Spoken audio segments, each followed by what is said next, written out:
Seorang remaja berusia 17 tahun di Texas, Amerika Serikat harus dirawat 10 hari di rumah sakit menggunakan alat yang menopang fungsi paru-parunya. Hal ini disebabkan oleh rokok elektrik atau biasa disebut dengan vape. Pada awalnya, Triston terbangun dari tidurnya dan kemudian muntah-muntah pada suatu pagi di bulan lalu. Ia juga mengalami penurunan berat badan drastis yang tidak jelas penyebabnya, demam, dan kemudian kelelahan. Remaja tersebut kemudian dilarikan ke rumah sakit. Pada awalnya dokter mengira kondisinya mirip dengan pneumonia. Namun setelah melakukan CT scan, ternyata hasilnya negatif. Kondisi Triston semakin memburuk, paru-parunya gagal berfungsi secara mendadak.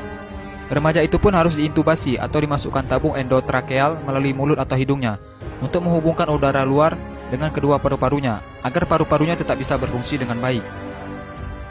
Seluruh tim medis mencurigai bahwa vape yang diakui oleh Triston telah dikonsumsinya sejak di kelas 8 diduga menjadi biang kerok gagalnya paru-paru Triston.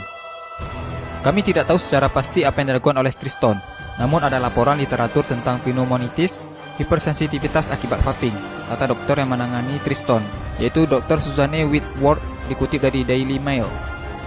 Setelah 10 hari diintubasi, paru-paru Triston kembali pulih, walaupun ia masih harus berjuang keras untuk bernapas dengan baik. Ia bahkan harus kehilangan 13 kilo berat badannya, dan otot kakinya menjadi melemah. Triston juga bahkan harus belajar berjalan kembali. Saya benar-benar diberi kesempatan kedua oleh Tuhan. Dan segera setelah saya bangun dari koma itu, saya tahu apa yang ingin saya lakukan. Saya tidak ingin mengulangi kesalahan yang sama untuk menghisap vape, kata Triston. Triston berjanji bahwa dia tidak akan nge-vape lagi dan akan menyarankan kepada teman-temannya untuk membuang vape mereka. Kenapa vape berbahaya? Kepala Badan Pengawas Obat dan Makanan atau BPOM Penny Dukito menyebutkan akan segera mengusulkan larangan penggunaan vape atau rokok elektrik. Hal ini bisa diwujudkan salah satunya melalui revisi PP nomor 109 tahun 2012. Penny mengungkapkan ada beberapa fakta ilmiah yang telah ditemukan BPOM sekaligus menjadi dasar usulan pelarangan tersebut. Ditemukan senyawa kimia di dalam vape mulai dari nikotin, propilen glikol, perisa, logam, karbonil, tobacco spesifik nitrosamines, hingga dietilen glikol. Nikotin sangat berbahaya karena berbagai penelitian juga melihat efek nikotin terhadap otak bisa menyebabkan kanker dan kecanduan.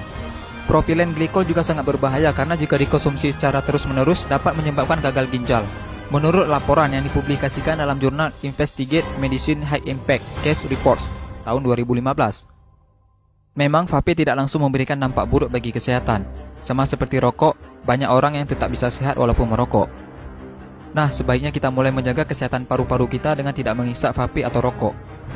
Semoga video ini bermanfaat dan jangan lupa di-share juga sebanyak-banyaknya agar teman-teman kalian tidak ketinggalan informasi penting ini. Dan jangan lupa juga sukai Mozaik Karim lalu klik tombol ikuti lalu klik sekali lagi tombol ikuti lalu pilih lihat dahulu agar kalian tidak ketinggalan video-video menarik lainnya setiap hari. Terima kasih.